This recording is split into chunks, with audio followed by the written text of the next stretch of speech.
Imagine disappearing into the woods and not speaking to another human being for 27 years. This is the true story of Christopher Thomas Knight, known as the Stranger in the Woods. In 1986, he walked away from society and vanished into the Maine wilderness, living in complete solitude until his capture in 2013. For decades, residents around North Pond, Maine noticed something strange. Cabins were being broken into, but nothing violent ever happened. Food, batteries, books, and propane tanks would disappear. No doors were smashed, no windows shattered. It was as if a ghost was taking only what it needed to survive. The locals began to wonder, who was this mysterious hermit? Knight's journey began in 1986 when he drove from Florida to Maine. Somewhere along the way, he made a decision that would define the next 3 decades of his life. He abandoned his car, walked into the forest, and simply never came back.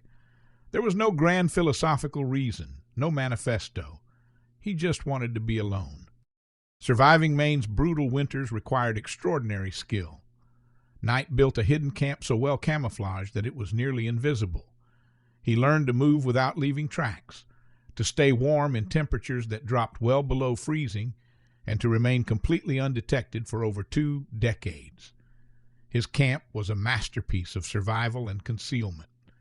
Knight became a ghost, but a ghost who needed supplies. He perfected the art of burglary, breaking into cabins with surgical precision.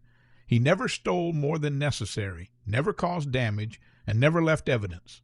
He studied his targets, memorized their layouts, and moved with the silence of someone who had spent years learning to be invisible. Many compare Knight to Henry David Thoreau, who famously lived at Walden Pond. But there's a crucial difference. Thoreau's cabin was only a mile from town. He had regular visitors, and his mother did his laundry. Knight's solitude was absolute. He didn't speak to a single person for 27 years. His was true isolation. What happens to a human mind in complete solitude? Knight reported that his sense of identity began to dissolve. Without social interaction, without mirrors, without any reflection of himself through others, he became part of the forest. His experience challenges our understanding of what it means to be human in a world built on constant connection. On April 4th, 2013, Game Warden Sergeant Terry Hughes finally caught him. Motion sensors and surveillance cameras were installed at a camp that had been repeatedly burglarized. When Knight triggered the alarm, Hughes was waiting. After 27 years, the hermit was captured. The man who emerged from the woods was a stranger to the modern world. Knight was sentenced to 7 months in jail and ordered to pay restitution. Psychologists suggested he might have schizoid personality disorder, a condition characterized by a preference for solitude. But the public reaction was mixed. Some saw him as a criminal. Others saw him as a folk hero who had done what many secretly dream of: escape. Knight's story holds up a mirror to modern society.